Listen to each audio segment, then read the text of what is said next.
É sério que ainda tem torcedor do Vasco fazendo caça às bruxas, procurando pelo em ovo, querendo entender por que o Vasco não chegou à final da Copa do Brasil? Gente, o Vasco enfrentou um semifinalista de Libertadores da América, um clube que tem um orçamento maior do que o do Vasco, que tem um elenco melhor, por consequência desse orçamento, tem um CT muito mais moderno, tem uma estrutura de futebol hoje melhor do que a do Vasco. Todo o ambiente do Vasco, e o time ainda chega a uma semifinal de Copa do Brasil competindo com o Atlético Mineiro, porque perdeu de virada em Belo Horizonte e empatou em 1-1 em São Januário. Então houve uma competição. O Vasco não foi goleado lá e nem aqui. Lutou até o último minuto. Era uma bola dentro, o jogo ia para os pênaltis. Então o Vasco competiu. E o torcedor do Vasco tem que estar orgulhoso aonde o Vasco chegou neste atual cenário que o Vasco se encontra no momento. O presidente Pedrinho fez uma postagem no Instagram, e eu quero falar sobre isso, e deletou por conta das críticas, das mensagens que ele recebeu. Tá errado, Pedrinho. Mantém lá. Mantém o seu post. Beleza pura, povão vascaíno, que bom ter você de volta aqui no meu canal, que a cada dia cresce graças ao seu like. Deixe o seu joinha aí, se inscreva no canal, você que não está inscrito. É muito importante, ative as notificações. Você já está inscrito, mas precisa ativar as notificações para não perder os próximos vídeos. Ontem eu fiz uma live, foi um barato, você acabou perdendo. Vou rodar a vinheta, o tempo que você tem de se inscrever no canal. E na volta, só da Vasco.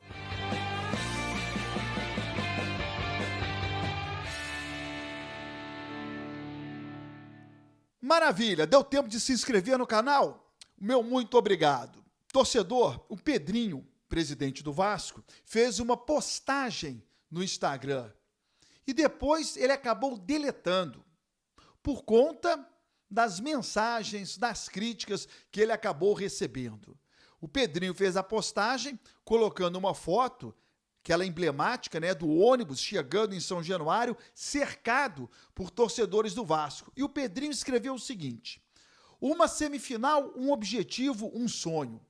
Entramos em campo com a força da torcida ao nosso lado. Corremos por cada vascaíno, lutamos por todos, mostramos que o Vasco da Gama é a paixão incondicional. Estou triste, porque não conseguimos passar de fase e chegar aonde poderíamos. Vamos trabalhar mais. Agradeço do fundo do coração ao apoio de cada torcedor. Como diz a música, nunca vão entender esse amor. Vasco da Gama, para sempre eu vou te amar. E aí o Pedrinho recebeu várias críticas, cobranças e acabou deletando.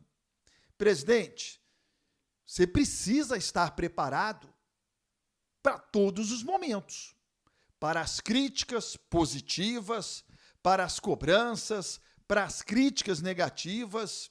E é importante que você mantenha o post e não apague, até para que as cobranças que serão feitas, quando der as respostas, este mesmo torcedor que se posicionou fazendo uma crítica negativa e cobrando, possa ter depois uma reação contrária. Ou você, eu, ou torcedor comum, cobrar daquele torcedor agora de maneira positiva, quando ele achar que deva. Porque só fazer a cobrança, só a crítica negativa é covardia. Então, acho que o torcedor tem que ver os lados positivos e os lados negativos. Eu só acho que o momento não é para crítica negativa. Eu vejo falhas na janela do Vasco, eu vejo erros de planejamento, eu vejo elenco limitado, mas é o momento da gente debater esse tema. O ano ainda não terminou. O Vasco ainda disputa um campeonato brasileiro brigando por uma vaga na Sul-Americana, que eu acho que é uma obrigação, tá? Obrigação. O Vasco hoje é o 10º colocado, o Vasco vai enfrentar o Cuiabá nessa quinta-feira, o Vasco tem obrigação de conquistar essa vaga. O que não dá para entender é cobrar uma vitória diante do Atlético Mineiro de um time que empatou em São Januário com o Juventude. Se a gente aqui cobra uma vitória, uma classificação em cima do Atlético Mineiro, passa a ser uma obrigação a gente ganhar do Cuiabá, quinta-feira em São Januário. E, por consequência, na segunda-feira, ganhar do Bahia, também em São Januário. E fazer jogo duro com o Botafogo no estádio Newton Santos. Estou citando esses 3 jogos, porque são as 3 sequências que o Vasco terá no Rio de Janeiro. 2 jogos em São Januário e 1 no estádio do Botafogo. Não é? Se você considera imperdoável não se classificar em cima do Atlético Mineiro, é obrigação ganhar do Cuiabá, do Bahia e fazer um jogo duríssimo diante do Botafogo. Talvez a nossa expectativa como torcedor do Vasco tenha sido muito mais do que aquilo que realmente esse time pode oferecer. Mas eu reafirmo, não é o momento da gente fazer tal cobrança. Eu acho que o momento, quando houve a janela, era o momento da cobrança, porque a janela estava aberta. Então ali a gente cobrou, cadê o reforço?